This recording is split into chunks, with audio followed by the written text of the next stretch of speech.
Have you ever received an email inviting you to review a research paper or attend a conference? Maybe it sounded legitimate but felt a little off. Well, you're not alone.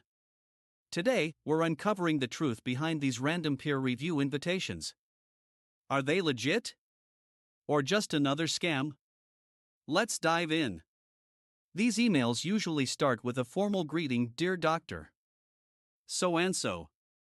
But here's the first red flag: they might call you doctor even if you don't have a PhD, and mistakes like this suggest a lack of genuine personalization and hint at a mass email approach. That's your cue to pause and investigate further. Another common element? The abstract of a paper they want you to review is often included. While this might seem like a thoughtful way to gauge your interest, it's actually unusual for legitimate journals. Why? Because sharing abstracts unsolicited can breach confidentiality and ethical guidelines.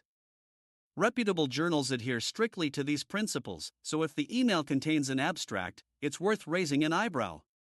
Now, let's talk about the source. Are these journals or conferences well known in your field? High-impact and reputable journals rarely cold email potential reviewers. Instead, they rely on established experts with proven credentials. If the journal's name doesn't ring a bell or the conference seems obscure, it's time to do a quick background check. So, how can you differentiate between a legitimate invitation and a scam? Here are some tips. Check the journal's reputation. Look up the journal or conference online. Is it indexed in reputable databases like Web of Science, Scopus, or PubMed? If it's not, proceed with caution. Scrutinize the email. Look for generic phrasing or grammar mistakes. Legitimate invitations are professionally crafted and specific. If the email feels rushed or sloppy, it's a red flag. Verify the publisher. If the journal is part of a well-known publishing group like Springer, Elsevier, or Wiley, it's more likely to be legitimate. Be cautious with journals from lesser-known publishers or standalone platforms.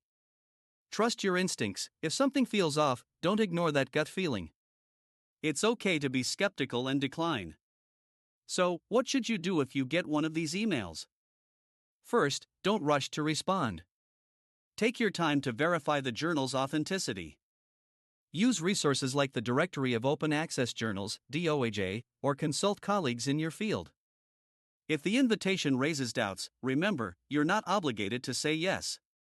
If you suspect it's a scam, consider reporting the email to your institution or sharing your experience with others to raise awareness. Staying informed is the best defense against predatory practices. Have you ever encountered emails like these? Share your experience in the comments below. Your story might help others avoid similar traps. And if you found this video helpful, don't forget to like, share, and subscribe for more science insights. Stay curious, stay safe, and keep questioning the world around you. Until next time.